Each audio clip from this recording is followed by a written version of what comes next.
noho ny antony maro samihafa inahidy reto Madagasikara ny asa fampiororona tsy maintsy soroana arak'izay azo atao anefa izany ka dia isy ny fampiofanana mahakasika ny jiolahatsambo sy ny famotsimbola iarahan'ny Madagasikara amin'ireo mpiara-miombonantoka samihafa. Isy ny délégation avy amin'ny Komeza ho avy eto Madagasikara manomboka raha-pitso hanao fampiofanana mikasika ny ady amin'ny jiolahatsambo sy ny famotsimbola avy amin'izany. Tonga eto koa zany ny Komeza manomboka androany ariva ary dia ampanao fifampiofanana an'ireo tompon'andraikitra izay tafiditra ao anatiny ny ady atao amin'ny famotsimbola sy ireo sampandraharaha mpampiatra lalàna eto Madagasikara mba hahafahana zany miomana amin'io tombana io ary dia mbola ry zareo Komeza ihany koa zany ao anatiny antsoina hoe programa masy no amatsy vola ny fanatanterahana n'izany tombana zany satria raha ny rariny matsy dia ilay firenena ho tombanana no mandray an-tanana ny lany rehetra mahakasika ny tombana fa ry zareo Komeza zany dia efa nanapa-kevitra tany amin'ny fivoriana tany Johannesburg fa ho raisin-zareo an-tanana ny famatsim-bola ny fanatanterahana n'ilay tombana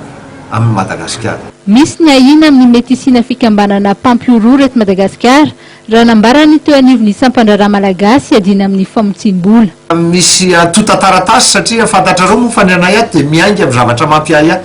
Misy atota-taratasy zany eo ampelantananay mampiay ahy hoe sao dia tafiditra ao anatiny resaka asan'ny jiolahatsambo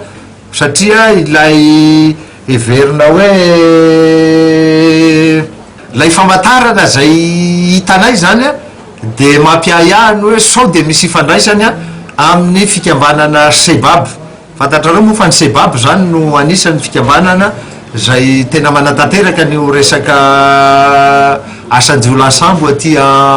amin'ny Elodrano Mozambika sy aty amin'ny ranomasimbe indianina io ary raha ny fahafantarana azy dia ny sebab koa dia mifandray akaiky amin'ny akmi. Ny akmi moa dia efa fantatrareo ny hoe Al-Qaïda de Maghreb islamique ka aya moa le izy zany fa mbola ao anatiny mijery ny fanaporofona azy zahay zany amin'izao fotoana zao dia miezaka manao fanaraha mpiara-miasa amin'ireo service de renseignement financier amin'ireo firenena atao anatiny Esamlaga zay aty amin'ny aty amin'ny Afrika Atsinanana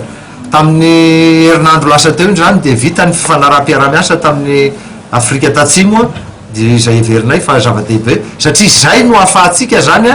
miretracer